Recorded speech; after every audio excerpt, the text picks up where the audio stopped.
Brought to you by Agilus Diagnostics.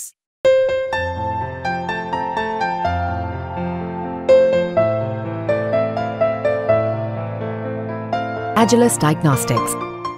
Sharad Pawar यांनी छत्रपती संभाजीनगर दौऱ्यावर आले होते.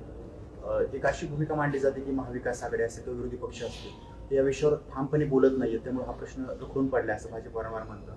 हा प्रश्न मिटवण्यासाठी मोठ्या नेत्यांनी एकत्र येणं गरजेचं आहे. एकत्र येणं एका विषयासाठी विचार मांडण्यासाठी गरजेचं आहे. प्रत्येकाचे पक्ष वेगळे आहेत, प्रत्येकाला आपल्या पक्षाची शक्ती वाढवायची आहे. परंतु या जे आता राज्यामध्ये चाललंय या विषयांवर भूमिका काय आहे पक्षांची हे त्यांनी पण मांडलं पाहिजे ना, की त्यांना हे सर्व मान्य आहे का, त्यांच्या आरक्षणाच्या बाबतीतल्या भूमिका काय आहे हे त्यांनी मांडलं पाहिजे. त्यांनी इतिहासात जे मांडले त्यासारखंच मांडलं तर स्वागत होईल, आणि जे पूर्वी मांडले त्याच्यापेक्षा वेगळं मांडलं तर त्याच्यावर नक्कीच लोक रिॲक्ट करतील. त्यामुळे त्यांच्या सगळ्यांचे मांडणे हे फार महत्त्वाचे आहेत. सगळ्यात प्रदीर्घ अनुभव असलेले नेते आहेत शरदचंद्रजी पवार साहेब, आणि त्यांची याबद्दलची भूमिका काय याच्याविषयी महाराष्ट्राला नक्कीच उत्सुकता आहे.